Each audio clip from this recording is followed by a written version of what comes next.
Hi guys, this is Harsha. Welcome to my channel Harsha explorer. ఈ video interesting and informative ఉండబోతుంది. పూర్తిగా చూడండి, అస్సలు స్కిప్ చేయదు. అండ్ ఫైనల్గా చెప్తుంది ఏంటంటే, ఈ వీడియో లైఫ్లో ఏదో టైంలో మీకు ఖచ్చితంగా ఉపయోగపడుతుంది. Please try to save this video and try to subscribe. So వీడియోలోకి అయితే వెళ్ళిపోదాం. లైఫ్లో కొన్ని మనం ఒక్కసారి కానీ మిస్ చేసుకుంటే తిరిగి అయితే మన లైఫ్లోకి రావు. అందులో ఖచ్చితంగా రెండు ఉంటాయి. ఒకటి ప్రాణం, రెండోది పరువు. ఈ రెండు కూడా మన లైఫ్లో ఒక్కసారి కానీ పోతే తిరిగి అన్నవి రావు. అసలు ఎందుకు ఈ విషయం చెప్తున్నానో పూర్తిగా చూడండి. విశ్వాసానికి, అవిశ్వాసానికి, నమ్మకానికి, మూఢనమ్మకాలకి కొన్ని తేడాలు ఉంటాయి. దేవుడా నువ్వే కాపాడాలి అనుకోవడం వేరు, నువ్వు మాత్రమే కాపాడాలి, నా ప్రయత్నం నేను చెయ్యను అనుకోవడం వేరు. ముందుది నమ్మకం అవుతుంది, వెనకాలది మూఢనమ్మకం అవుతుంది. గాల్లో దీపం పెట్టి దేవుడా నీదే భారం అని చెప్పేసి వదిలేస్తే ఏమవుతుంది? కొలాప్సే కదా అవుతుంది. ఎంత పెద్ద ఇస్రో సైంటిస్టులు అయినా ఏం చేస్తారంటే, రాకెట్ ప్రయోగానికి ముందు దేవుని దర్శించుకొని దేవుడి పాదాల దగ్గర ఆ డాక్యుమెంట్ గట్టా పెట్టి దండం పెట్టుకొని విజయవంతం అవ్వాలని చెప్పేసి అప్పుడు ప్రయోగిస్తారు. First example. రెండో ఎగ్జాంపుల్ వచ్చి, ఎంత పెద్ద డాక్టర్ అయినా సరే ఫస్ట్ దేవుడికి దండం పెట్టుకున్న తర్వాతే ఆపరేషన్కి వెళ్ళి ఆపరేషన్ చేస్తారనమాట. అంటే దీన్ని బట్టి మనకు తెలుస్తుంది ఏంటంటే, మన ప్రయత్నం మనం చేస్తూ దేవుడి మీద నమ్మకం ఉంచాలి.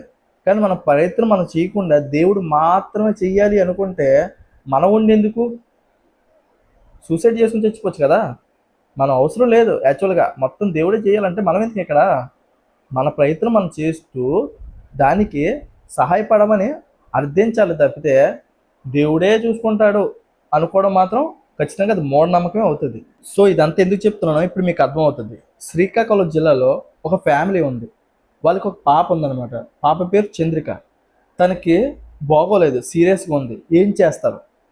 మనమైతే ఏం చేస్తాం? తీసుకెళ్ళి హాస్పిటల్లో జాయిన్ చేస్తాం. వాళ్ళు ఏం చేశారంటే తీసుకెళ్ళి చర్చిలో పెట్టారు. అర్థమైందా? తీసుకెళ్ళి చర్చిలో పెట్టారు. సో అక్కడ ఏమైందంటే, చర్చిలో పెట్టడం వల్ల ఆమె అస్వస్థకు గురయ్యి ఊపిరి కూడా పేర్చలేని సిచ్యువేషన్లో ఆ పాప ఇబ్బంది పెడుతుందని చెప్పేసి ఆ పాప గల తల్లి వాళ్ళ అమ్మమ్మ ఇద్దరు కూడా నోట్లోని గుడ్డ పెట్టి కుక్కారనమాట. సో ఆ పిల్లకి ఇంకా ఊపిరి అందక ఆ పిల్ల అక్కడే చనిపోయింది. ఎంత దారుణంగా ఉన్నారంటే పరిస్థితి.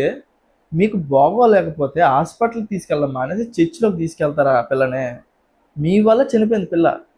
ఇలాగా చుట్టుపక్కల ఉన్న వాళ్ళందరూ కూడా ఆ తల్లిని వాళ్ళ అమ్మమ్మని బ్లేమ్ చేయడం వల్ల వాళ్ళు ఏం చేశారంటే, ఈరోజు తట్టుకోలేక, అవమానం తట్టుకోలేక ఆ పాప తమ వల్లే చనిపోయిందన్న బాధతో వాళ్ళు నూతిలో దూకి చనిపోయారు. ఈ విషయం చెప్తుంటే చాలా బాధగా ఉంది. ఇంత పెద్ద ఇన్సిడెంట్కి, ఇంత పెద్ద ప్రమాదానికి ఒక అనాలోచిత నిర్ణయం వల్ల ముగ్గురు చనిపోయారు, ఎంతోమంది ఎఫెక్ట్ పడ్డారు. దీనికల మెయిన్ రీజను, మెయిన్ ప్రాబ్లం ఎవరో? ఆ చర్చికి తీసుకొచ్చిన పాస్టర్దా, లేదా అనాలోచితంగా ఆలోచించిన ఆ కుటుంబ సభ్యులదా? ఎవరిదైతే ఏముంది? మొత్తం మీద ఆ కుటుంబంలో ముగ్గురు చనిపోయారు. ఇది ఎందుకు చెప్తున్నానంటే, ఇప్పుడు మనం దేవుడి మీద నమ్మకం ఉంచుకోవాలి. అదే ఆ పిల్లని హాస్పిటల్లో జాయిన్ చేసి 100 మందిని పెట్టుకొని అక్కడ ప్రార్థన చేసుకోవచ్చు కదా, బతికే అవకాశం ఉండదు కదా. ఆ పిల్లని తీసుకెళ్ళి చంపేశారు అనవసరంగాన. సో ఏదైతే ఏముంది, అభంశుభం తెలియని ఒక ప్రాణాన్ని తీసేశారు. మంత్రాలకు చింతకాయలు రాలో. ఎప్పుడు ఏ పని చేయాలో ఆ పని చేయాలా. బాగోపోతే హాస్పిటల్కి తీసుకెళ్ళాలి, కానీ వేరే చోట తీసుకెళ్తాం, దేవాలయానికి తీసుకెళ్తాం అంటే కుదరదు. అవి సినిమాలోనే సాధ్యం. మీకు అంతగా ఇది ఉన్నప్పుడు, అంతగా భక్తి ఉన్నప్పుడు దేవుడికి దండం పెట్టుకోండి. హాస్పిటల్కి అక్కడ దేబెట్టేసి బయటకు వచ్చి దేవుడికి దండం పెట్టుకోండి, దేవుడా కాపాడు అని. దేవుడు చూస్తాడు. అంతేకాని దేవుడి దగ్గర తీసుకెళ్తే దేవుడు అక్కడ ఏం చేస్తాడు? ఆపరేషన్ చేయగలడు ఆ సిచ్యువేషన్లోనే? కనీసం కామన్ సెన్స్తో ఆలోచించలేరా మీరు? ఫైనల్గా ఈ వీడియో అయితే జై హింద్.